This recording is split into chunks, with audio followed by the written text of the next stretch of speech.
بسم اللہ الرحمن الرحیم وبہ نستعین وصلی اللہ علی نبینا محمد وعلی آلہ وصحبہ اجمعین ومن تبعہم بإحسان الی یوم الدین وبعد۔ قال اللہ تبارک و تعالی ومن احسن قولا ممن دعا الی اللہ وعمل صالحا وقال اننی من المسلمین۔ تمام قسموں کی تعریفات اللہ رب العالمین وحدہ لا شریک کے لیے لائق و زیبا ہے، جو ساری کائنات کا تنہا خالق و مالک ہے، اور بے شمار درود و سلام ہوں اللہ کے آخری نبی جناب کریم محمد رسول اللہ صلی اللہ علیہ وسلم کی ذات مقدسہ پر۔ محترم سامعین، عزیز ماں اور بہنوں، اس سے قبل کے درس میں آپ کے سامنے اخوان المسلمین کے متعلق تمہیدی باتیں بیان کی جا چکی ہیں۔ دراصل یہ خطاب جو کہ اخوان المسلمین کا اصول اہل سنت سے اختلاف اس موضوع سے متعلق ہے، یہ شیخ سعید بن حلیل العمر حفظہ اللہ کا ہے، جس کی تفریق اور ترجمے کا کام شیخ دکتور اجمل منظور حفظہ اللہ نے کیا ہے۔ ابتدائی اور تمہیدی باتوں کو جاننے کے بعد اب یہاں سے شیخ نے اخوان المسلمین کے بارے میں کچھ باتیں جو ان کے عقیدے اور ان کی ابتدا سے متعلق ہے، فکر سے متعلق ہے، اس کو بیان کیا۔ یہاں آگے جو باتیں آنے والی ہیں اس سے قبل ایک بہت ہی اہم بات آپ کو بیان کر دینا ضروری ہے۔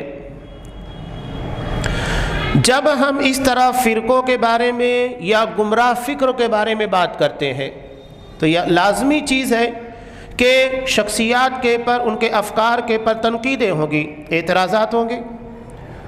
تو یہ اعتراضات کچھ لوگوں کو بہت برا لگتا ہے کہ آخر کیوں مولانا مودودی رحمہ اللہ کے پر اعتراض کیا جا رہا ہے، سید قطب کے پر کیوں اعتراض ہو رہا ہے، شیخ حسن بنا کے پر کیوں اعتراض ہو رہا ہے، یا اس سے منسلک جتنے افراد ہیں۔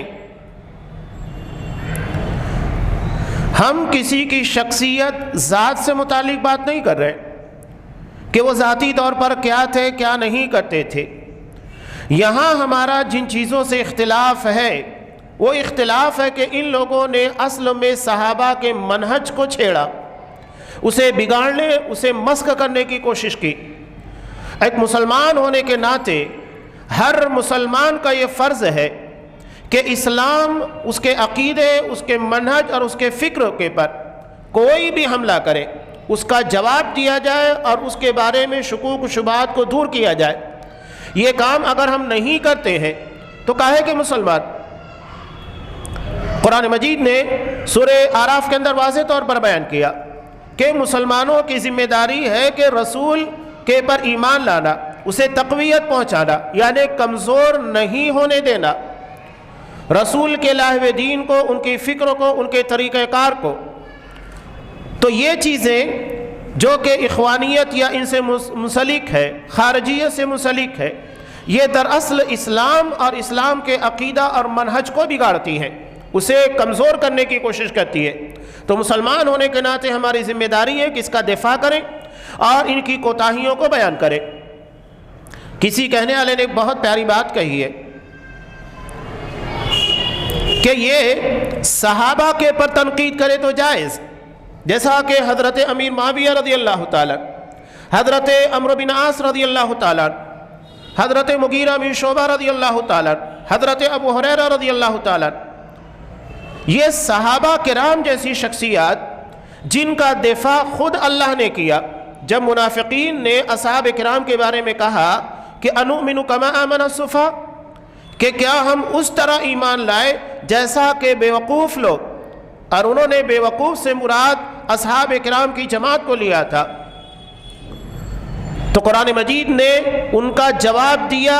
اللہ نے صحابہ کی جماعت کا دفاع کیا، کہا کہ سفہاء، بے وقوف، نبی کے صحابہ نہیں بلکہ یہ خود منافقین ہے۔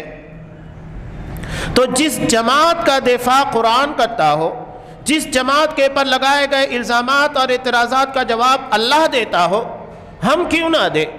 ایک مسلمان ہونے کے ناطے ہماری ذمہ داری ہے، اور یہ چور راستے ہیں، چاہے حضرت امیر معاویہ رضی اللہ تعالیٰ، یہاں تک کہ ان کی جسارت اتنی بڑی کہ انہوں نے حضرت عثمان غنی رضی اللہ تعالیٰ عنہ کو بھی ٹارگٹ کیا، انہیں بھی نہیں بخشا۔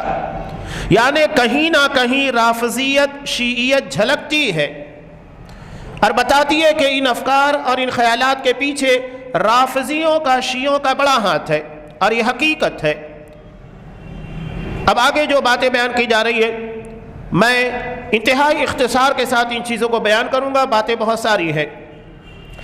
اس جماعت کے بارے میں جیسا کہ شیخ حسن بنا کے بارے میں جہاں معلوم ہے کہ انہوں نے اخوانیت کی بنیاد رکھی، لیکن ایک بڑی حقیقت کو جان لینا ضروری ہے کہ شیخ حسن بنا کی تحریر، ان کی تقاریر کے ذریعے بات بالکل عیاں ہے کہ یہ دراصل ہندوستان کے مولانا مودودی رحمہ اللہ کے، یہاں پر بھی اعتراض ہے، کچھ لوگ کہتے ہیں کہ رحمہ اللہ نہیں کہنا چاہیے، بہرحال مولانا مودودی صاحب ان کے افکار اور خیالات سے متاثر تھے۔ تو اصل میں یہاں ایک بہت بڑی بات یہ بھی بیان کروں کہ جب تحقیقات اور بہت ساری چیزیں سامنے آتی ہیں، نبی کریم صلی اللہ علیہ وسلم نے فتنوں کے بارے میں کہا تھا کہ یہ دراصل جس جانب آپ نے اشارہ کیا، نجد کی جانب، نشیب زمین کی جانب، تو وہ علاقہ پورا کے پورا جب آپ دیکھیں گے وہ سمت ہندوستان تک آتی ہے۔ یہی وجہ ہے کہ آپ کو بڑے بڑے فتنے، چاہے قادیانیت کے فتنہ کہیے، انکار حدیث کا فتنہ کہیے، بڑے بڑے فتنے آپ کو ہندوستان کے اندر امڑتے ہوئے نظر آئیں گے۔ یہ ایک تاریخی بات ہے جو کہ اسلام سے منسلک ہے، میں نے اس لیے بیان کر دیا۔ تو یہ فتنہ بھی دراصل اگر آپ غور کریں گے، اس کے اثرات اور اس کی بنیاد بھی دراصل ہندوستان کے اندر پڑی۔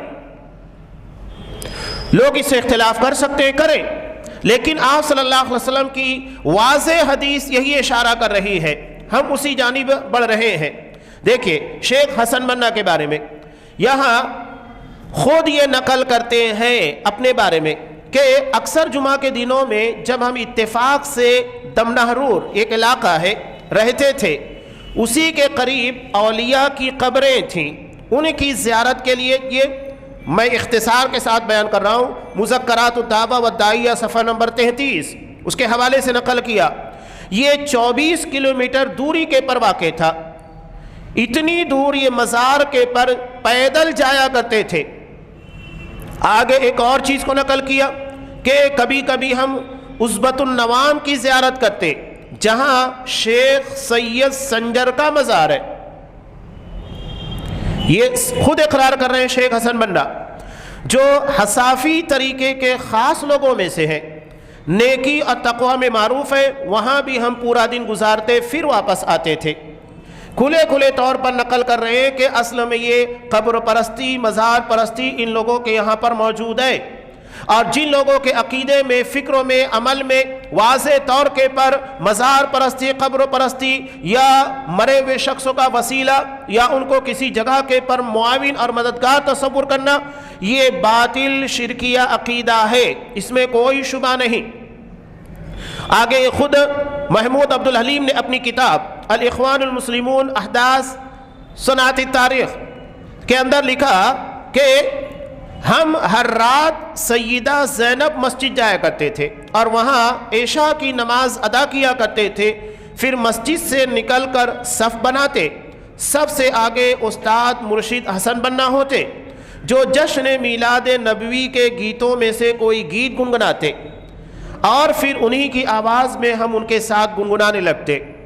یہ حضرت عید میلاد بھی منا رہے ہیں جو کھلی بھی بدعت ہے، جس کے بارے میں کوئی شبہ نہیں ہے۔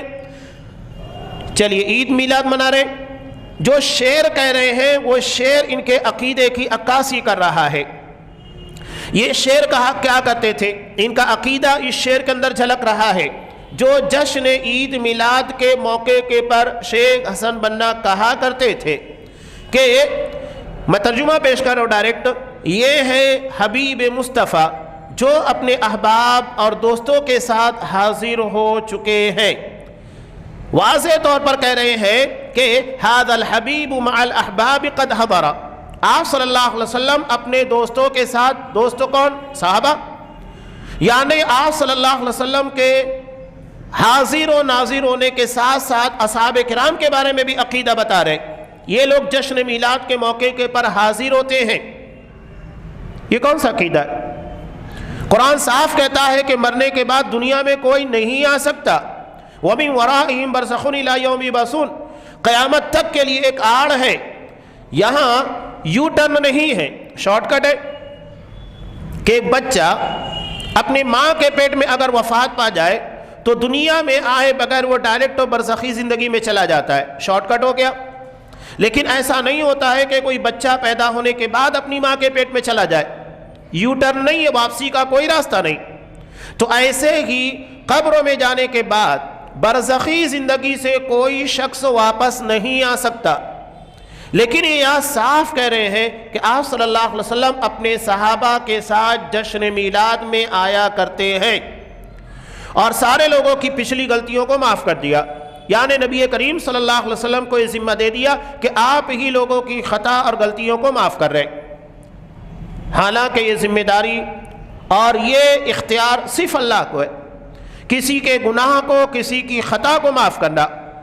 پہلا تو یہ کہ عالم برزخ سے واپس دنیا میں لانے کا عقیدہ، اور دوسری بات یہ کہ خطاؤں کو بخشنا جو صرف اللہ کے اختیار میں، اس چیز کو نعوذ باللہ نبی کریم صلی اللہ علیہ وسلم کے اختیار میں دے دیا۔ یہی ایک ان کے کفر اور ان کے شرک اور اسلام کے صحیح عقیدے سے ہٹنے کی واضح دلیل ہے۔ اب آگے دیکھیے،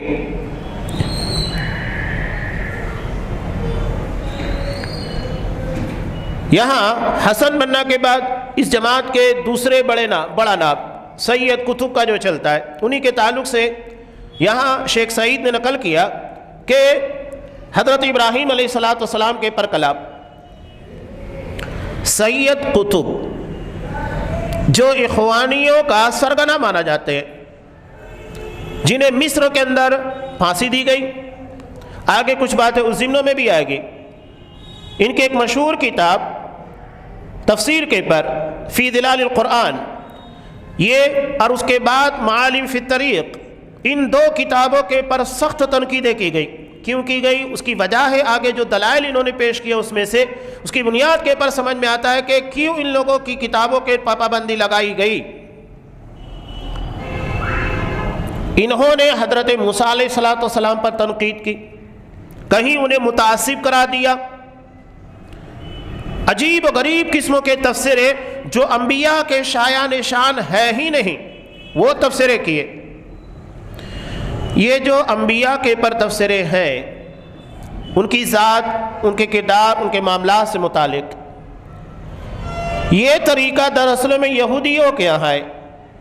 ان لوگوں کی مشہور کتاب جس کے پر ان کا ایمان، اپنا عقیدہ ہے، یہودیوں کی، یہ اپنی کتاب کے اندر انبیاء کے بارے میں ایسی باتیں نقل کرتے ہیں کہ جس کو ہم پیش نہیں کر سکتے، چاہے وہ حضرت نوح علیہ السلام، چاہے وہ حضرت لوط علیہ السلام ہو، حضرت سلیمان ہو، حضرت داؤد، کسی کو ان لوگوں نے نہیں بخشا۔ صرف ایک واقعہ ان کی قباحت کے لیے نقل کر دوں تو کافی ہوگا کہ یہ اپنی کتاب میں یہودی، بتانے کا مقصود یہ ہے کہ جس طرح یہود اپنی کتابوں میں انبیاء کے کردار، ان کی کردار کشی کرتے، الزامات لگاتے ہیں اور ان کے کردار، ان کے معاملات کو غلط طریقے سے پیش کرنے کی کوشش کرتے ہیں، وہی چیز یہاں سید قطب کی کتابوں میں نظر آتی ہے۔ اس کا مطلب یہ ہے کہ یہ اصل میں یہودیت سے اور اس کے علاوہ رافضیت اور شیعت سے متاثر ہے۔ کردار کشی، عیب کشی، الزامات، بہتان، آپ دیکھیے یہود، اس کے بعد رافضیوں کے ہاں، رافضیوں کے بعد منافقین، یہ سارے لوگوں کا طریقہ کار یہی رہا ہے، الزامات اور بہتان تراشیوں کے ذریعے لوگوں کی بیک کنی کرنے کی کوشش کرنا۔ یہ منافقانہ، یہودیانہ، رافضیانہ طریقہ ہے، مسلمانوں والا طریقہ نہیں ہے۔ تو یہود نے حضرت لوط علیہ السلام کے بارے میں نقل کیا، کفر، نقل کفر، کفر نباشت، کسی کفر کو نقل کرنا کفر نہیں ہوتا ہے، اس اعتبار سے میں نقل کر رہا ہوں۔ یہ کہتے ہیں کہ جب حضرت لوط علیہ السلام کی بستی کے پر عذاب آیا، پوری بستی تباہ برباد ہو گئی، کوئی باقی نہیں بچا، صرف ان کی 2 بیٹیاں باقی بچی تھیں۔ تو بڑی بیٹی نے چھوٹی بیٹی سے کہا کہ اب تو روئے زمین کے پر کوئی انسان باقی نہیں بچا، کوئی مرد نہیں ہے سوائے ہمارے والد کے، اور ہمارے والد صاحب ہم سے تعلق نہیں قائم کریں گے، تو کیوں نہ والد صاحب کو شراب پیا جائے، انہیں شراب پلا دو۔ شراب کے پلانے کے بعد سب سے پہلے بڑی بیٹی نے اور اس کے بعد چھوٹی بیٹی نے نعوذ باللہ اپنے باپ ہی نہیں نبی کے ساتھ ناجائز تعلقات قائم کیے۔ اگر وہ چیز مان لی جائے تو دنیا میں آج جتنے انسان ہیں نعوذ باللہ سب ولد الزنا ہے، کوئی حقیقی اولاد ہے ہی نہیں۔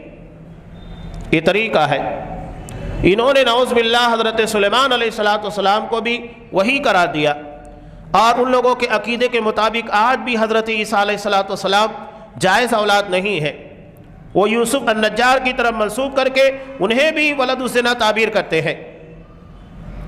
تو یہ میں نے تمہیدی طور پر ان چیزوں کو بیان کر دیا۔ اب آگے دیکھیے کہ حسن بننا، ان کا قلم جب چلتا ہے، تبصرے جب ہوتے ہیں تو انبیاء کی ذات میں محفوظ نہیں رہتی ہے۔ یہ حضرت ابراہیم علیہ السلام کے پر کلام کرتے ہیں، کہتے ابراہیم علیہ السلام نے اپنے رب سے جن بتوں سے دور رہنے کی دعا کی تھی، اس سے صرف وہ بت مراد نہیں ہے جن کی پوجا زمانے جاہلیت میں عرب کیا کرتے تھے، جیسے شجر، حجر وغیرہ، یہ سب سادہ شکل کے ظاہری بت ہے۔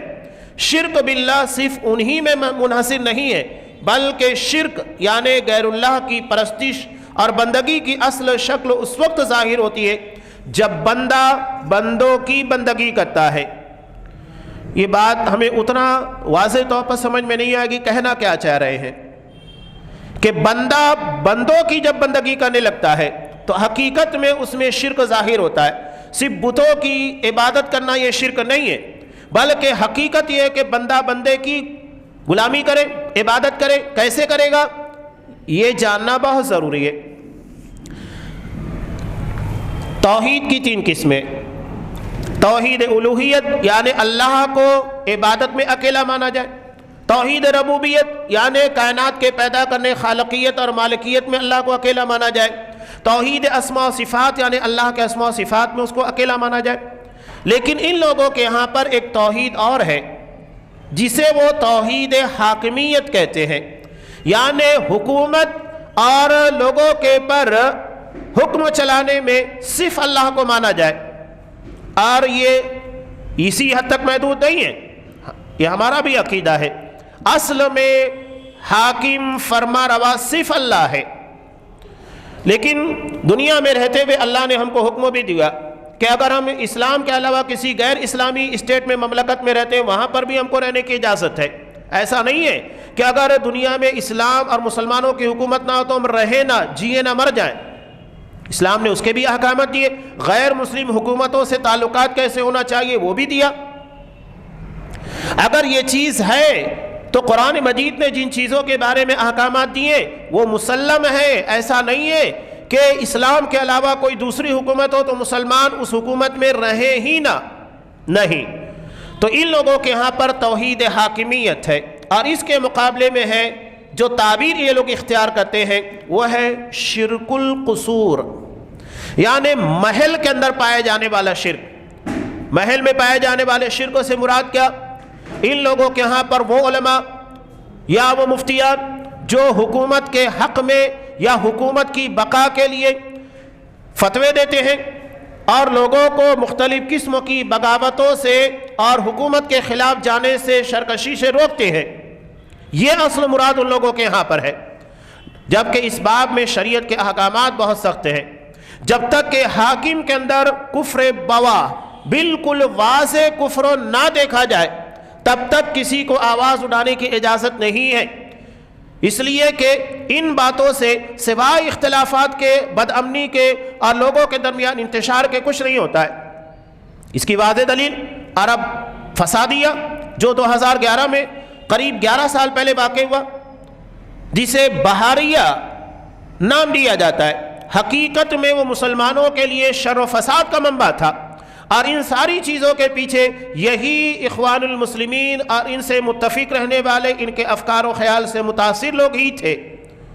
لیبیا کا کیا حال ہوا ہمیں پتہ ہے، تیونس کا کیا حال ہے ہمیں پتہ ہے، اور یہ لہر وہاں تک نہیں تھی بلکہ یہ سعودی عرب تک پہنچنے والے تھے۔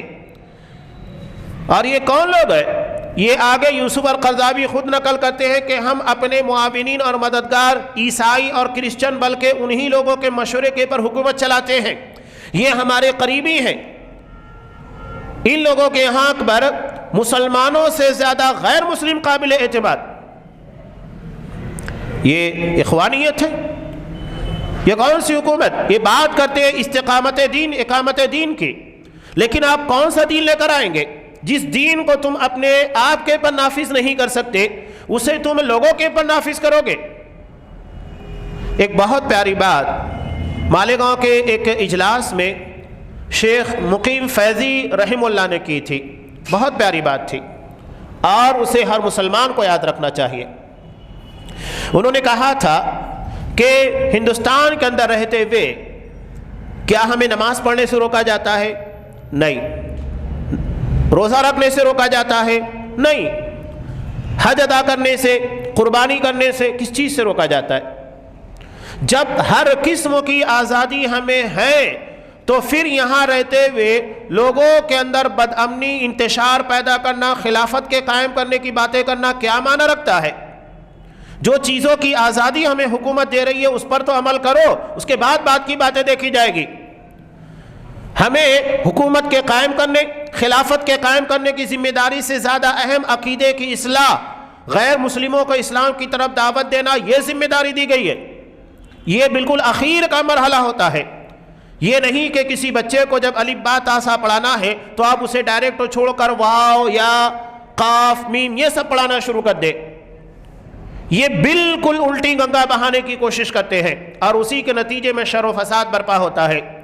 کیا آپ بات کیجئے سیمی کی یا نئے نئے نام سے آج جو تنظیمیں وجود میں آ رہی ہے، چاہے وہ سیاسی طور کے پر ہو یا مذہبی طور کے پر، یہ صرف لوگوں کو گمراہ کرنے اور ان کے خیالات کو اسلام کے اصل عقیدہ اور منہج سے ہٹا کر ان کے اندر بدامنی اور ان کی معیشت اور اس ملک میں رہنا دوبر کرنا ہے، اس کے علاوہ کچھ نہیں ہے۔ تو یہ ہے شرک القصور، یعنی محلوں کے اندر پائے جانے والا شرک، کہ آپ بغاوت نہ کریں، آپ آواز نہ اٹھائیں، احتجاجات نہ کریں، یہ سب چیزیں ان لوگوں کے یہاں پر ہے۔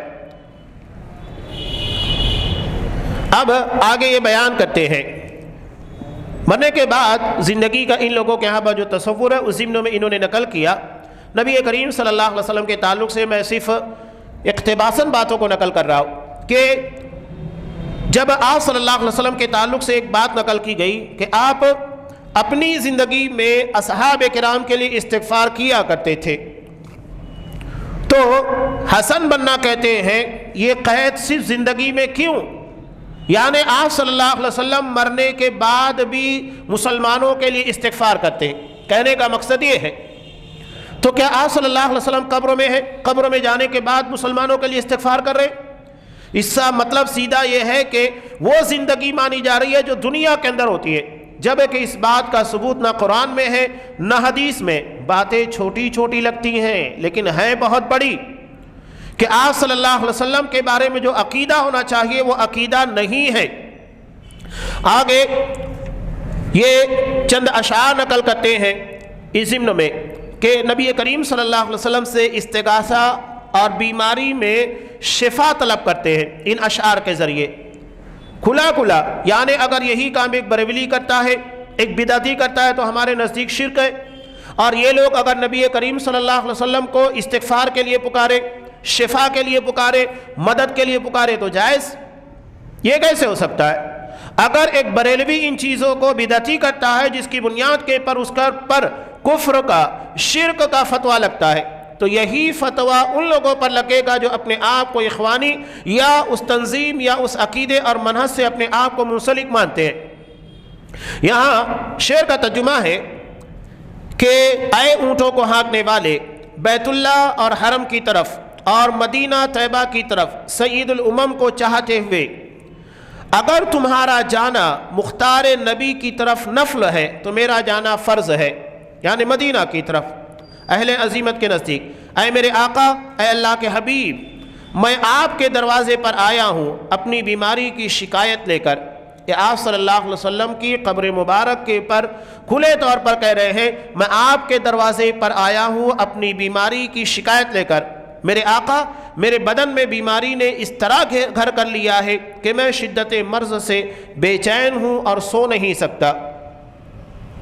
یہ کس سے کہا جا رہا ہے؟ محمد صلی اللہ علیہ وسلم سے۔ آپ صلی اللہ علیہ وسلم سے فریاد رسی کی جا رہی ہے، مدد مانگی جا رہی ہے، مشکل کو دور کرنے کے لیے استغاثہ کیا جا رہا ہے۔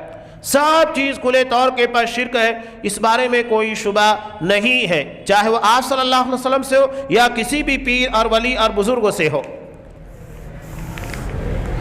یہاں شیخ سعید نے ایک بات نقل کی ہے جو بہت بڑی حقیقت بھی ہے کہ جب اس تنظیم کی شرارتوں کی وجہ سے انہیں مصر سے اور مختلف ملکوں سے نکالا گیا، اس وقت تو سعودی عرب نے ان لوگوں کو پناہ دی تھی۔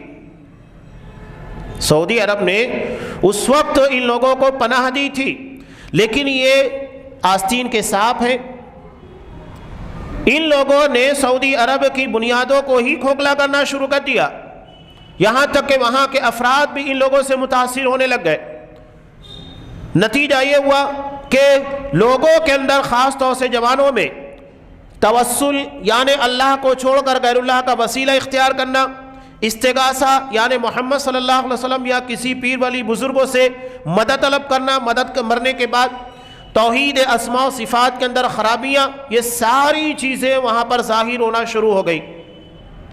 تب علماء نے شروع سے اس کے بارے میں آواز اٹھائی، لیکن یہ چیزیں لوگوں کے سامنے نمایاں طور پر آنے لگی تو پھر سختی کے ساتھ، اور جب ان لوگوں نے حکومت کے ساتھ چھیڑ چھاڑ کی، بغاوت، سرکشی، لوگوں کے ذہن و دماغ کو خراب کرنا شروع کیا، تو پھر ان لوگوں کے پاس سختیاں کی گئی۔ یہ اپنے محسن کے ساتھ احسان فراموشی کرتے ہیں۔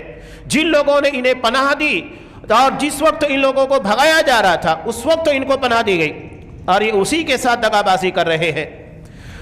تو وہاں جانے کے بعد ان لوگوں نے عقیدے کو خراب کیا، لوگوں کی فکروں کو خراب کیا۔ ان کی گمراہ فکر میں ایک اہم چیز ہے عقیدے کے باب کی تفویض۔ تفویض کا مطلب ہوتا ہے، مثال کے طور پر یہاں انہوں نے بتایا کہ اللہ عرش پر مستوی ہے۔ اب اللہ عرش پر مستوی ہے تو اللہ کے حوالے کر دیا جائے کہ مستوی کا معنی کیا ہوتا ہے، وہ کیسے مستوی ہے، اس بارے میں کوئی بات نہیں ہونا چاہیے۔ جبکہ اہل سنت والجماعت کا ماننا اور عقیدہ یہ ہے کہ اللہ نے عرش کے پر مستوی ہونے کے بارے میں جب کہا ہے تو ہم اللہ کے مستوی ہونے کے بارے میں ایمان رکھیں گے، جتنا قرآن نے بتایا اتنا ماننا ہے۔ اس کے معنی اور مفاہیم میں کیا شبہ ہے، ہاں اس کی کیفیت کے پر بحث نہیں کریں گے۔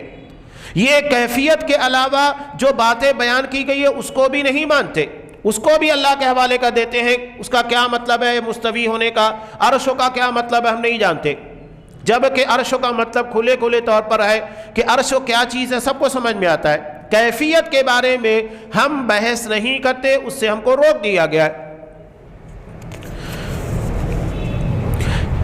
سید قطب نے جیسا کہ ان کی تحریر کو یہاں پر انہوں نے نقل کیا ہے، یہ عرش کے پر مستوی ہونے کے معنی کو تبدیل کر رہے ہیں۔ یہ کہتے ہیں کہ یہاں اللہ کے عرش پر مستوی ہونے کا مطلب ہے کہ اللہ اپنی مخلوق کے پر غالب ہے، یعنی اللہ کا غلبہ، اللہ کا اختیار مراد ہے۔ واضح طور کے پر اس معنی کو تبدیل کر رہے ہیں۔ یہ عقیدے کے اندر ہمیں لگتا ہے کہ چھوٹی سی بات ہے، اللہ عرش پر مستوی ہے، اس کو تبدیل کر کے یہ کہہ دیا جائے کہ اللہ غالب ہے۔ یہ عقیدے کے باب میں بہت بڑی گمراہی ہے، چھوٹی گمراہی نہیں ہے کہ آپ اس مفہوم کو جو قرآن مجید نے بیان کیا عقیدے کے باب میں اس کو بالکل تبدیل کر دیں۔ یہی وجہ ہے کہ آپ دیکھیے آیت الکرسی کے ترجمے کو، تفسیر اٹھا کر دیکھیے کون سی تفسیر، تفہیم القرآن۔ تفہیم القرآن میں کرسی کا معنی کیا کیا گیا ہے؟ وسیع کرسی السماوات والارض، اللہ کی کرسی آسمان و زمین کو گھیرے ہوئے، بالکل واضح معنی ہے۔ لیکن مولانا مودودی کیا ترجمہ کرتے ہیں؟ اللہ کی حکومت آسمان و زمین پر چھائی ہوئی ہے، یعنی وہ کرسی کا ترجمہ حکومت سے کرتے ہیں۔ ہر جگہ ان لوگوں کو حکومت اور خلافتی نظر آتی ہے۔ یہ معمولی غلطی نہیں ہے، یہ معمولی خطا نہیں ہے کہ قرآن کے ایک لفظ کے معنی اور مفاہیم کو اپنے فکر اور اپنے عقیدے کے مطابق ڈھال لیں۔ یہ بڑی بڑی گمراہیاں ہیں، چھوٹی گمراہیاں نہیں ہیں۔ اسی لیے شیخ صالح ابن عثیمین رحمہ اللہ کہتے ہیں کہ میں نے سید قطب کی تفسیر کا مطالعہ کیا ہے، انہوں نے سورہ اخلاص اور اس کے بعد دوسری تفاسیر میں وحدت الوجود کو ثابت کیا ہے، اور آگے وہ چیز آ رہی ہے۔ حسن بنا بھی اللہ کی صفات کے بارے میں کیا کہتے ہیں کہ صفات باری سے متعلق جتنی بھی بحث کر لی جائے اس کا ایک ہی نتیجہ ہے، اور وہ ہے تفویض۔ یعنی قرآن مجید میں اللہ کے ہاتھ کا تذکرہ ہے، حدیث میں اللہ کے پیر کا تذکرہ ہے، وجہ چہرے کا تذکرہ ہے، اللہ کی ذات کا، آنکھوں کا، جن چیزوں کا تذکرہ ہے ہم اس کے پر ایمان رکھتے ہیں، اس کی کیفیت کو نہیں بیان کرتے، لیکن یہ کہتے ہیں کہ ہم اللہ کی آنکھ، اللہ کے پیر، اللہ کے ہاتھ، جن چیزوں کا تذکرہ قرآن و حدیث میں ہے، ہم اس سے نہ پیر مراد لیں گے، نہ ہاتھ مراد لیں گے، نہ چہرہ مراد لیں گے۔ اس کے معنی کو تبدیل کرنے، جیسا کہ عرش کا مطلب یہ لوگ لیتے ہیں غلبہ، کرسی کا معنی لیتے ہیں حکومت، معنی اور مفاہیم کو تبدیل کرتے ہیں۔ یہ چھوٹی نہیں، بڑی بڑی گمراہی ہے عقیدے کی جو یہاں پر پیش کی جا رہی ہے۔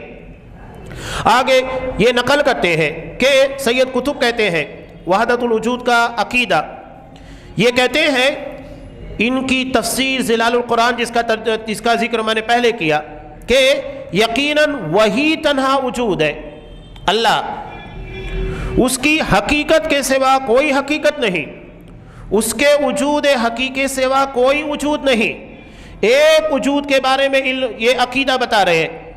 ہمارے یہاں بچوں کو بھی ایک عربی اشعار کے کچھ مصرے ہیں جو پڑھائے جاتے ہیں، بچے پڑھتے ہیں۔ ہمارے یہاں ایک بڑی کوتاہیاں یہ ہیں کہ ہم یہ سمجھتے ہیں کہ اگر ہم اپنے بچوں کو دیگر مکاتب کے اندر لے جا کر پڑھائیں گے تو قرآن اچھی طرح تجوید کے ساتھ پڑھیں گے۔ اچھی بات ہے، ہم اس سے اختلاف نہیں کرتے، اچھی تعلیم، اچھا حفظ بہتر ہے، لیکن اس کے ساتھ جو گمراہی آتی ہے وہ بہت خطرناک ہے، جو عقیدے، فکر اور منہج کے پر غالب ہو جاتی ہے۔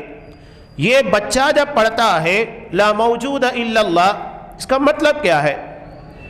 اس کا مطلب بھی وہی ہے جو یہاں سید قطب بیان کر رہے ہیں کہ وہی اکیلی ذات ہے، وہی تنہا ذات ہے، اللہ کے علاوہ کوئی وجود نہیں، صرف اللہ کا وجود ہے۔ آگے دیکھیے کیا کہتے ہیں کہ اس کے سوا جتنی موجود چیزیں ہیں، چاہے وہ انسان ہو، جنات ہو، جتنی بھی مخلوقات، سب اسی کے وجود حقیقی سے نکلی ہوئی ہے۔ کس کے وجود سے؟ اللہ کے وجود سے۔ یعنی ہم ہیں، انسان، جنات، جتنی مخلوقات ہے، جانور ہے، چرند ہے، پرند ہے، یہ سب نعوذ باللہ اللہ کے وجود کا ہی حصہ ہے۔ تو پھر قرآن مجید میں اللہ جب کافروں کے بارے میں، مشرکوں کے بارے میں باتیں کرتا ہے، ان کی سزاؤں کے بارے میں باتیں کرتا ہے، تو کیا جہنم بھی نعوذ باللہ اللہ کے وجود کا حصہ؟ جہنمی بھی اللہ کے وجود کا حصہ؟ کیا مطلب ہوا اس کا؟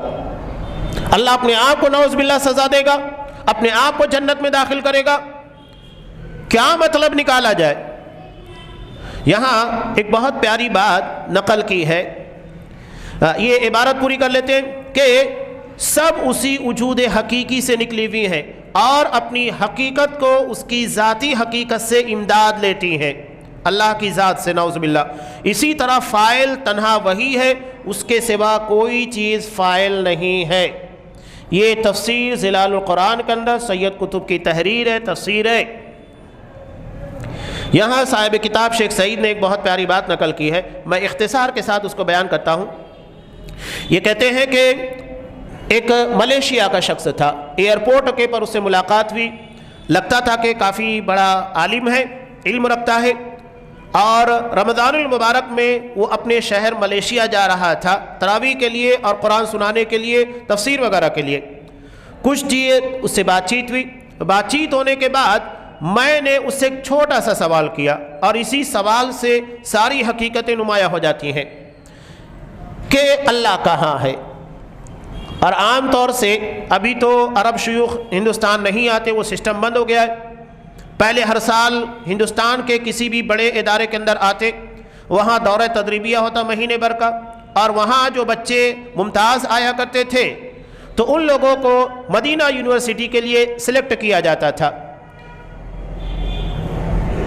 اس دورے کے لیے، دورہ تدریبیہ کے لیے پہلے انٹرویو لیا جاتا، تو جو بچے احناف کے مدارس کے ہوتے تو عرب شیوخ سب سے پہلا سوال اس سے یہی کیا کرتے تھے، این اللہ، اللہ کہاں ہے؟ ساری حقیقت کھل جاتی تھی کہ وہ کون ہے۔ اسی ایک سوال کی بنیاد پر، اور یہی سوال آپ صلی اللہ علیہ وسلم نے اس لونڈی سے بھی کیا تھا جسے ایک صحابی نے غصے میں آ کر، جب ان کی بکریاں چرا رہی تھی، لاپرواہی کی وجہ سے ایک بھیڑیا بکری کو لے کر چلا گیا، غصے میں آ کر انہوں نے ایک تھپڑ مار دیا، بعد میں انہیں افسوس ہوا کہ مجھے ایسا نہیں کرنا تھا، وہ بھی ایک انسان ہے، لا کر اللہ کے رسول صلی اللہ علیہ وسلم کے پاس، مسلم میں پوری تفصیل ہے، کہا کہ اللہ کے رسول میں اسے اللہ کی رضا کے لیے آزاد کر رہا ہوں۔ تو آپ صلی اللہ علیہ وسلم نے اس سے پہلا سوال یہی کیا تھا، این اللہ، اللہ کہاں ہے؟ تو اس نے کیا جواب دیا تھا؟ وہ فی السماء، اللہ آسمان پر عرش پر مستوی ہے۔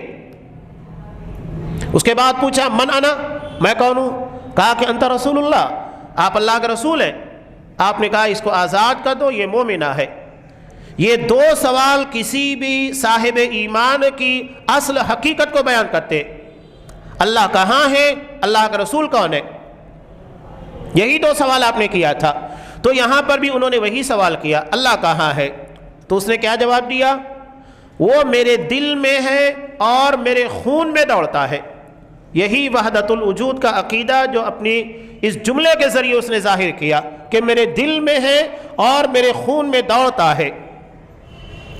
تو شیخ سعید نے کہا کہ ہو سکتا ہے اسے اللہ سے بہت شدید محبت ہو، اس لیے اسے وہ ایسا کہہ رہا ہو۔ تو انہوں نے کہا، کچھ دیر کے بعد انہوں نے ایک بہت اچھی بات اس سے کہی، جس کا اس نے جواب نہیں دیا۔ کہنے کا مقصد تو یہی تھا کہ اللہ ہر جگہ موجود ہے نعوذ باللہ، اس لیے میرے وجود کے اندر بھی دوڑ رہا ہے، میرے دل کے اندر ہے۔ تو انہوں نے کہا کہ یہ بتاؤ، یہاں ایئرپورٹ کے ہال میں جتنے لوگ بیٹھے ہیں، کیا اللہ سب کے دل میں ہے اور سب کے خون میں دوڑ رہا ہے؟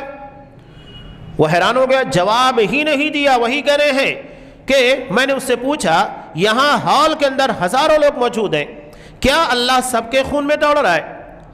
تو وہ جواب ہی نہیں دے پایا، حیران و پریشان ہو گیا۔ یہی دراصل غلط فکر ہے جو ان کے ذہن و دماغ کے اندر ہے۔ اخوانیت اور ان لوگوں کا رد اسی وجہ سے نہیں کیا جاتا، ان کا عقیدہ بھی باطل اور ان کی فکر بھی گمراہی اور بہت سارے شر و فساد کا منبع ہے۔ ان لوگوں کے یہاں پر دو عقیدہ ہے جس کو یہاں پر انہوں نے بیان کیا، ایک ہے حضرہ اور دوسرا ہے غیبہ۔ لفظوں سے سمجھ میں آ رہا ہے، حضرہ کا مطلب حاضر ہونا۔ یہ عقیدہ رکھتے ہیں کہ جب اللہ کے رسول کی محفل میلاد قائم کی جاتی ہے تو آپ صلی اللہ علیہ وسلم اس محفل میں موجود ہوتے ہیں، حاضر ہوتے ہیں، اسی کو یہ لوگ حضرہ کا عقیدہ کہتے ہیں، یعنی محفل میلاد میں آپ صلی اللہ علیہ وسلم حاضر ہوتے ہیں۔ اور دوسرا ہے غیبہ کا عقیدہ۔ غیبہ کا عقیدہ کا مطلب کیا عجیب و غریب ہے کہ یہ یعنی وہ عقیدہ رکھتے ہیں کہ وہ اللہ کے جلال میں غائب ہو جاتے ہیں، اللہ کے جلال میں غائب ہو جاتے ہیں۔ یہ کن لوگوں کے بارے میں؟ آپ صلی اللہ علیہ وسلم کے بارے میں نہیں، بلکہ آپ ان لوگوں کو کہیے کہ جو صوفیوں کا عقیدہ ہوتا ہے فنا فی اللہ، ایک مرحلے کے پر جا کر کہتے ہیں کہ اللہ کی ذات میں فنا ہو جانا، یعنی ظاہری طور پر لگتا ہے کہ وہ لوگ یہاں موجود ہیں لیکن وہ کہیں حرم میں ہوتے ہیں، کہیں مدینہ میں ہوتے ہیں۔ یہ صوفیوں کا باطل عقیدہ ہے، اور وہی عقیدہ اخوانیوں کے یہاں پر بھی غیبہ کی شکل میں موجود ہے۔ کہتے ہیں کہ میرے ساتھ ایک بار موسم حج میں اس طرح کا واقعہ پیش آیا کہ ایک پگڑی پوش شخص نے آنکھیں لال پیلی کر لی اور سر کو اوپر اٹھا لیا میں نے پوچھا شیخ کیا ہوا، طبیعت تو ٹھیک ہے نا؟ تو وہ شخص وہ بولا میں اللہ کے جلال میں غائب ہو گیا ہوں۔ یہ غیبہ کا عقیدہ تبلیغیوں کے یہاں بھی پایا جاتا ہے، جیسا کہ صاحب کتاب نے نقل کیا ہے۔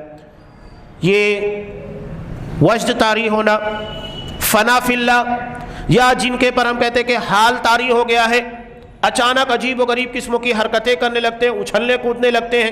اس طرح کی بہت ساری کلپس آپ لوگوں نے سوشل میڈیا پر دیکھی بھی ہوگی، اور ایسی ایسی حرکتیں کرتے ہیں کوئی پاگل بھی نہ کرے۔ پاگل بھی بہتر ہوتا ہے، اتنی آل فال حرکتیں نہیں کرتا جس طرح کے یہ لوگ کرتے ہیں۔ اور اگر بالفرض ان لوگوں کی حالت یا ان لوگوں کی کیفیت ایسی ہوتی بھی ہے تو اس کی ایک ظاہری شکل ہے کہ ان لوگوں کے پر اصل میں جنات اور شیاطین کا قبضہ ہو جاتا ہے، اور وہ لوگ ان سے اس طرح کی حرکتیں کرواتے ہیں جو بالکل واضح ہے، اس لیے کہ شیاطین اور جنات یہ ان کے خراب اور باطل عقیدوں کے اندر معاون اور مددگار ہوتے ہیں، ان کے بغیر یہ لوگ اس طرح کی شعبدہ بازیاں نہیں کر سکتے۔ اس کے علاوہ بھی یہاں صاحب کتاب نے بہت ساری چیزوں کو نقل کیا کہ غیر شرعی ذکر و اذکار بھی یہ لوگ کیا کرتے ہیں، یعنی جن کا نبی کریم صلی اللہ علیہ وسلم سے کوئی ثبوت نہیں، حصافی طریقے کے اذکار وغیرہ ہیں جو صوفیوں کے ہاں مذکور ہیں، وہ ساری چیزیں ان لوگوں کے یہاں پر بھی پائی جاتی ہے۔ اب میں کچھ چیزیں نقل کر رہا ہوں انتہائی اختصار کے ساتھ کہ سید قطب کی کتابوں کے حوالے سے۔ حضرت موسیٰ علیہ السلام کی ذات کے پر سخت قسموں کی تنقیدیں ہیں جو میں نے پہلے بیان کیے۔ یہ ظلال القرآن صفحہ نمبر 200 پر لکھتے ہیں کہ مثال کے طور پر ہم موسیٰ علیہ السلام کو لے لیتے ہیں جو پرجوش متعصب مزاج لیڈر کی ایک مثال ہے، نعوذ باللہ۔ حضرت موسیٰ علیہ السلام کے لیے ایسا لفظ استعمال کرنا کہ وہ متعصب تھے۔ متعصب کا مطلب وہ بنی اسرائیل کے حق میں لڑ رہے تھے، وہ قبطیوں کے مخالف تھے۔ حضرت موسیٰ علیہ السلام قبطیوں کے مخالف نہیں تھے، ورنہ قبطیوں میں آل فرعون میں سے بھی ایک شخص ان کے پر ایمان لاتا ہے، اور ایمان لانے کے بعد وہ حضرت موسیٰ علیہ السلام کا دفاع کرتا ہے۔ تو اگر یہ چیز صرف نسلوں کی وجہ سے برادری کی بنیاد کے پر ہوتی تو پھر حضرت موسیٰ کو صرف بنی اسرائیل پر تبلیغ کرنا تھا، انہیں آل فرعون قبطیوں کے پر محنت کی کیا ضرورت تھی؟ لیکن انہوں نے وہاں پر بھی محنت کی، یہاں پر بھی محنت کی۔ یہ تعصب نہیں تھا، یہ حضرت موسیٰ علیہ السلام کی ذات بابرکات کے پر انتہائی سنگین قسم کا الزام ہے۔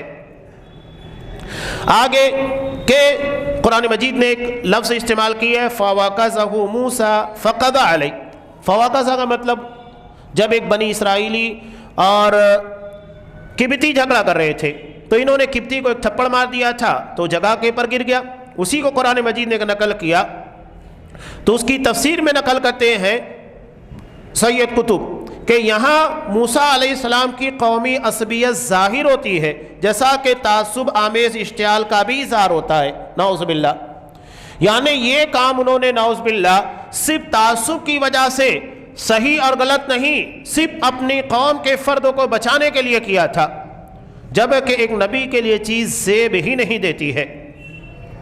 آگے لکھتے ہیں کہ فَأَصْبَحَ فِي الْمَدِينَةِ خَائِفًا، حضرت موسیٰ علیہ السلام اس واقعے کے بعد خوف زدہ ہو کر مدینہ میں یعنی مصر میں داخل ہوئے، تو کہا کہ یہ متعصب لوگوں کی علامت ہے۔ ایسا نہیں کہ ایک جگہ اس لفظوں کو استعمال کیا، جگہ جگہ کے پر حضرت موسیٰ علیہ السلام کے لیے وہی لفظ استعمال کر رہے ہیں۔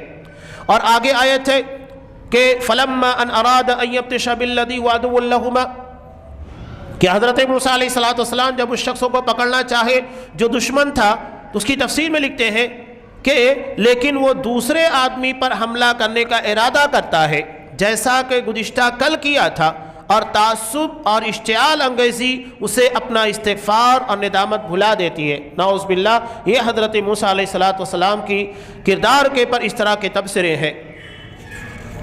یہ سید قطب کے بارے میں کچھ باتیں تھیں کہ حضرت موسیٰ علیہ السلام کے تعلق سے ان کا کیا سوچ تھی، ان کا کیا خیال تھا، ایک نبی کے بارے میں۔ آگے صحابہ کے بارے میں ان کی فکر کہاں تک پہنچی ہے دیکھیے۔ یہ العدالت الاجتماعیہ اپنی کتاب میں لکھتے ہیں کہ اور ہم اس طرف مائل ہیں کہ حضرت علی رضی اللہ تعالیٰ عنہ کی خلافت اپنے سے ما قبل شیخین ابو بکر و عمر رضی اللہ عنہما کی خلافت کا ہی ایک طبعی تسلسل تھا، سلسلہ تھا۔ جہاں تک عثمان رضی اللہ تعالیٰ عنہ کے دور حکومت کا تعلق ہے، جس میں مروان نے حکومت پر قبضہ جما لیا تھا، تو وہ ان دونوں کے درمیان ایک دراڑ تھا، یعنی جو حقیقی سلسلہ خلافت کا چل رہا تھا ابو بکر صدیق عمر فاروق کا، اس کے بیچ میں نعوذ باللہ حضرت عثمان غنی دراڑ روڑا بن کر ظاہر ہوئے۔ یہ حضرت عثمان کی خلافت کے بارے میں بات کر رہے ہیں، جبکہ اگر آپ تاریخ اٹھا کر دیکھیں جتنی فتوحات حضرت عمر فاروق رضی اللہ تعالیٰ عنہ کے زمانے میں بھی، اس سے کہیں زیادہ فتوحات حضرت عثمان غنی رضی اللہ تعالیٰ عنہ کے دور خلافت میں بھی۔ لوگ اس حقیقت کو بلا دیتے۔ حضرت عثمان کے بارے میں آج صلی اللہ علیہ وسلم نے کہا تھا کہ اللہ تمہیں ایک قمیص پہنائے گا خلافت کی، لوگ اسے اتارنا چاہیں گے لیکن اسے اتارنا مت۔ یہ نبی کا فرمان ہے کہ لوگ تمہیں خلافت سے معزول کرنا چاہیں گے لیکن تم معزول مت ہونا، یہ تو نبی کا حکم ہے۔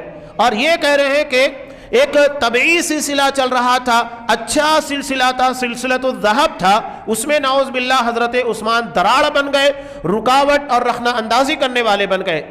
پورا دور خلافت عثمانیہ کے بارے میں اس طرح کے تبصرے۔ آگے لکھتے ہیں کہ یہ مشکل امر ہے کہ ہم عثمان کی ذات میں روح اسلام کو متہم کریں، لیکن یہ بھی مشکل ہے کہ ہم عثمان کو خطا سے بری کر دیں، نعوذ باللہ۔ صحابہ کے بارے میں آپ نے کہا تھا کہ میرے کسی صحابہ کے بارے میں برا مت کہنا،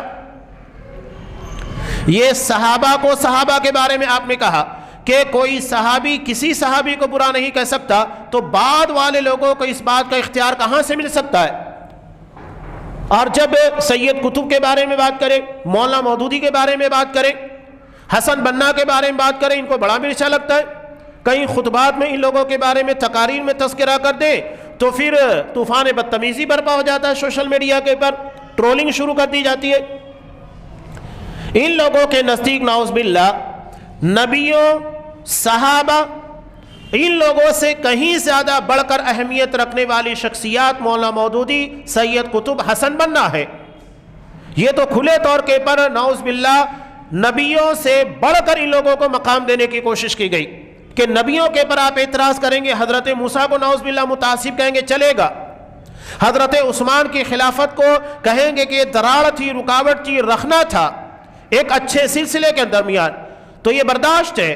حضرت عثمان کی روح کے بارے میں کہیں گے ہم ان کی روح کو اسلام سے متہم نہیں کر سکتے، یہ چلے گا۔ حضرت امیر معاویہ کے پر تنقیدیں چلے گی، لیکن کوئی شخص مولانا مودودی ان لوگوں کے پر تنقیدیں نہیں کر سکتا، ان کی خطاؤں کے پر باتیں نہیں کر سکتا۔ یہ کھلے طور کے پر صحابہ اور انبیاء سے بڑھا کر ان تین شخصیات یا ان سے جو بھی متاثر ہیں ان لوگوں کے فرقے سے، ان کو اہمیت دینا ہے۔ آگے لکھتے ہیں، دیکھیں کہ حضرت عثمان کو خلافت اس وقت ملی جب وہ بوڑھے ہو چکے تھے، جبکہ ان کے پس پردہ اسلام سے بہت زیادہ منحرف ہو کر مروان حکومت کر رہا تھا۔ یہ ساری چیزیں تاریخ اور حقیقت کے بالکل خلاف حضرت عثمان کی شخصیات کو، مروان کی شخصیات کو داغدار کرنا ہے۔ آگے چند چیزیں نقل کر میں اپنی بات کو مکمل کر دیتا ہوں۔ یہ کتب وہ شخصیات، ان کی کتاب ہے، اس میں حضرت امیر معاویہ اور حضرت عمرو بن عاص کے بارے میں کیا لکھتے ہیں سوچئے۔ صحابہ کے بارے میں سوچنا منع ہے، یہ تحریر لکھ کر چلے گئے، کتابیں لکھ کر چلے گئے، یہ خلافت و ملوکیت لکھ دے چلے گا، لیکن کوئی خلافت و ملوکیت پر تنقید نہیں کر سکتا۔ یہ رسائل و مسائل لکھ کر چلے جائیں، صحابہ کے پر حضرت امیر معاویہ خاص طور پر ان کے پر تنقیدیں کر دیں اور غلط سلط روایتوں کی بنیاد کے پر ان کی تاریخی شخصیات کو مجروح کرنے کی کوشش کریں، تاریخی کردار کو غلط طریقے ثابت کرنے کی کوشش کریں، چلے گا، لیکن کوئی ان پر تنقید نہ کرے۔ یہ ہر کسی پر تنقید کرے لیکن کوئی ان کے خلاف ایک لفظ نہیں بول سکتا۔ دیکھیں یہ کتب و شخصیات کے اندر سید قطب لکھتے ہیں کہ حضرت معاویہ رضی اللہ تعالیٰ عنہ اور ان کے ساتھی عمرو بن عاص رضی اللہ تعالیٰ عنہ کی حضرت علی رضی اللہ تعالیٰ عنہ پر غالب آنے کی وجہ یہ نہیں تھی۔ حضرت امیر معاویہ اور حضرت عمرو بن عاص رضی اللہ تعالیٰ عنہ حضرت علی کے پر غالب آئے. وہ اس کے بارے میں بیان کر رہے ہیں کہ غالب آنے کی وجہ یہ نہیں تھی کہ وہ ان سے زیادہ لوگوں کی نفسیات سے واقف تھے، حضرت امیر معاویہ اور حضرت عمرو بن عاص، اور حالات کی مناسبت سے صحیح قدم اٹھانے میں زیادہ سوجھ بوجھ رکھتے تھے. بلکہ وجہ کیا تھی؟ وجہ یہ تھی کہ وہ دونوں ہر قسم کے حربے استعمال کرنے میں آزاد تھے. نعوذ باللہ. کیا مطلب ہے ہر قسم کے حربے استعمال کرنا؟ یعنی وہ جھوٹ بھی بولیں گے، وہ مکاریاں بھی کر سکتے ہیں جنگ کے جیتنے کے لیے، حالات کے پر قابو پانے کے لیے. حربہ استعمال کرنے کا مطلب کیا؟ یہی ہے. دبے لفظوں کے اندر وہ چیز بیان کی جا رہی ہے جو انسان سوچ نہیں سکتا، کہ وہ دونوں ہر قسم کے حربے استعمال کرنے میں آزاد تھے، جبکہ حضرت علی رضی اللہ تعالیٰ عنہ کو اس جنگ کے وسائل چننے میں ان کو ان کے اعلیٰ اخلاق و کردار نے پابند سلاسل کر رکھا تھا.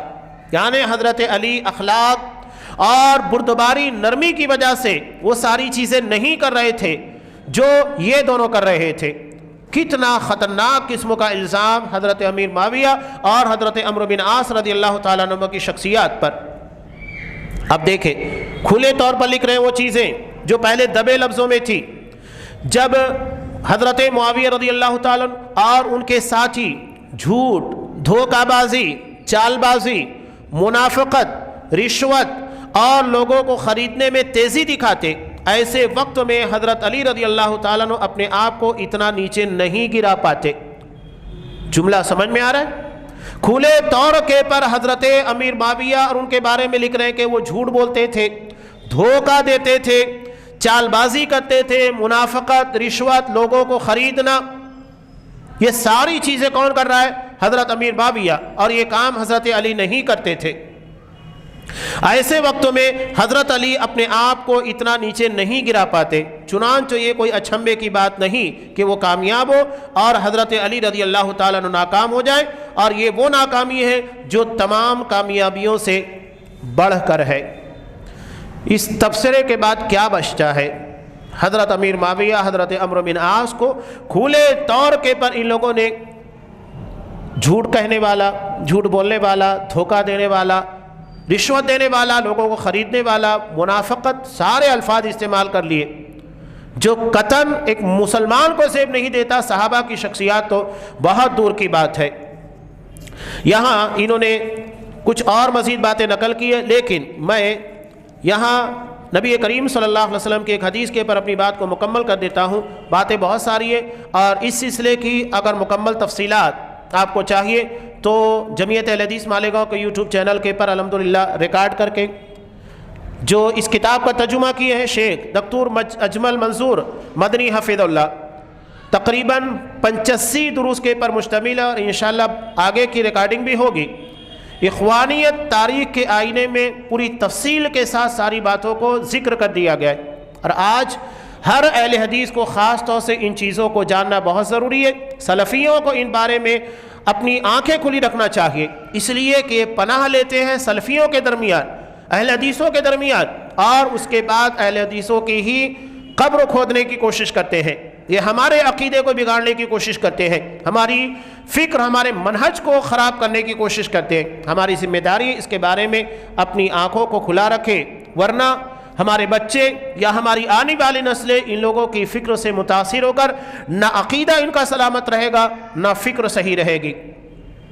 حضرت ابو بردہ یہ اپنے باپ سے روایت کرتے ہیں کہ مغرب کی نماز ہم نے رسول اللہ صلی اللہ علیہ وسلم کے ساتھ پڑھی. پھر ہم نے کہا اگر آپ ہمارے ساتھ بیٹھے رہیں، کہ آپ صلی اللہ علیہ وسلم ہمارے ساتھ بیٹھے رہیں یہاں تک کہ عشاء کا وقت ہو جائے، عشاء کی نماز پڑھ لیں تو بہتر ہوگا. چنانچہ ہم بیٹھے رہے اور آپ صلی اللہ علیہ وسلم باہر تشریف لائے. آپ نے فرمایا تم یہیں بیٹھے ہو؟ ہم نے عرض کیا جی ہاں یا رسول اللہ. ہم نے آپ کے ساتھ مغرب کی نماز پڑھی. پھر ہم نے کہا اگر ہم بیٹھے رہیں یہاں تک کہ عشاء کی نماز بھی آپ کے ساتھ پڑھے تو بہتر ہوگا. تو آپ نے فرمایا تم نے اچھا کیا اور ٹھیک کیا. پھر آپ نے اپنا سر آسمان کی طرف اٹھایا اور اکثر آپ صلی اللہ علیہ وسلم اپنا سر آسمان کی طرف اٹھاتے. پھر فرمایا تارے بچاؤ ہیں آسمان کے، یعنی جب تک تارے موجود رہیں گے آسمان محفوظ رہے گا، اور جب تارے مٹ جائیں گے تو آسمان پر بھی جس بات کا وعدہ ہے وہ آ جائے گی، یعنی قیامت آ جائے گی اور آسمان پھٹ جائے گا۔ اور میں بچاؤ ہوں اپنے اصحاب کا، جب میں چلا جاؤں گا تو میرے اصحاب پر بھی وقت آئے گا جس کا وعدہ ہے، یعنی فتنہ اور آپسی انتشار ہوگا۔ اور میرے اصحاب بچاؤ ہیں میری امت کے، جب اصحاب چلے جائیں گے تو میری امت پر وقت آئے گا جس کا وعدہ ہے، اور وہ چیز آج ہم دیکھ رہے ہیں، اختلافات اور انتشارات۔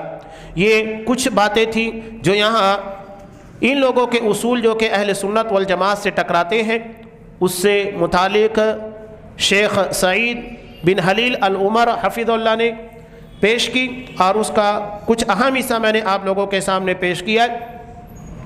ایک اور بھی اس سلسلے میں چھوٹا سا کتابچہ ہے، سید قطب کی خطائیں اور گمراہیاں، ایک عربی کتابچہ تھا جس کا ترجمہ الحمدللہ میں نے ہی کیا ہے، اور یہ بھی سوشل میڈیا کے پر موجود ہے۔ ہر کسی کو ان چیزوں کے بارے میں جاننا ضروری ہے کہ ان لوگوں نے کس طرح گمراہیاں پھیلائی ہے، یہ چھوٹی بات نہیں ہے، عقیدے سے لے کر منہج اور معاملات ہر جگہ کے پر۔ آخری بات سید قطب کے بارے میں کہ جب ان کے پاس ایک شخص جو موجود تھا وہ خود کہتا ہے، وہ کہتے ہیں کہ جب نماز جمعہ کا وقت ہو گیا تو میں نے کہا کہ چلیے شیخ جمعہ پڑھ لیتے ہیں۔ کہا کہ کہاں کوئی اسلامی حکومت باقی ہے، نہ اسلام زندہ ہے نہ اسلامی حکومت ہے، تو نماز ہمارے پر کہاں فرض ہے۔ چنانچہ میں ان کو چھوڑ کر چلا گیا، میں نے نماز ادا کی لیکن انہوں نے نماز نہیں ادا کی۔